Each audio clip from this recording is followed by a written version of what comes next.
Le 2 avril, l'actuel ministre de l'Europe et des Affaires étrangères, M. Stéphane Séjourné, a, je cite, déclaré au sujet de la guerre en Ukraine que la France proposera prochainement un régime de sanctions dédié à ceux qui soutiennent les entreprises de désinformation. Cette déclaration est plus qu'inquiétante.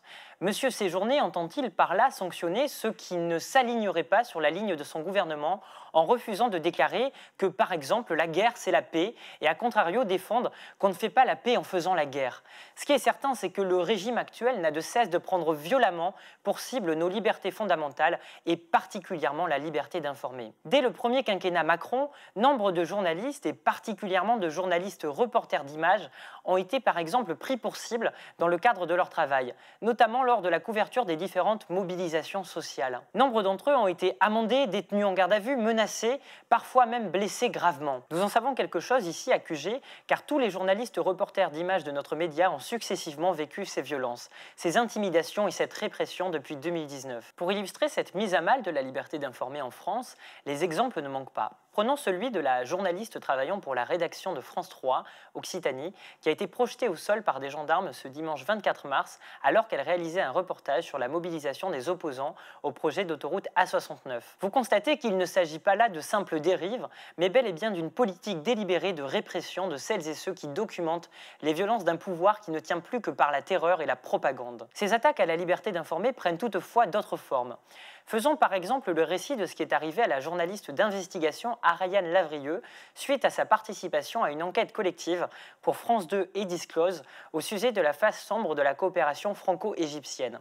Elle a, suite à la participation à cette enquête, vu son domicile être perquisitionné le 19 septembre 2023 à 6 h du matin afin de traquer ses sources.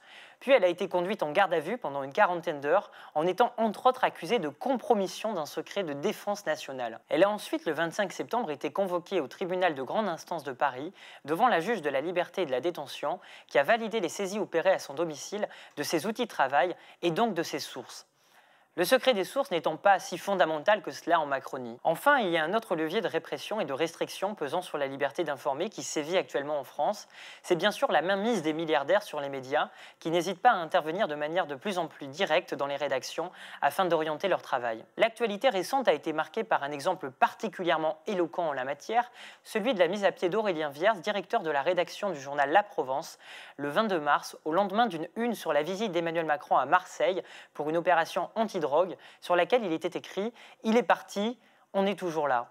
La direction générale du journal a motivé cette mise à pied par le caractère jugé ambigu de cette une. Suite à la mobilisation et à la grève de l'ensemble de la rédaction, Aurélien Viers a pu retrouver ses fonctions le lundi 25 mars à la tête de la Provence, propriété du milliardaire Rodolphe Saadé, le directeur général du groupe CMA-CGM, nouvel actionnaire de BFM TV et RMC. Nous pourrions également rappeler que malgré de nombreuses demandes de la part de Julian Assange et de sa famille, les dirigeants de notre pays s'obstinent à ne pas lui accorder l'asile. Chers amis, je suis loin d'avoir été exhaustif à travers cet édito concernant la liste des atteintes majeures à la liberté d'informer que connaît actuellement notre pays.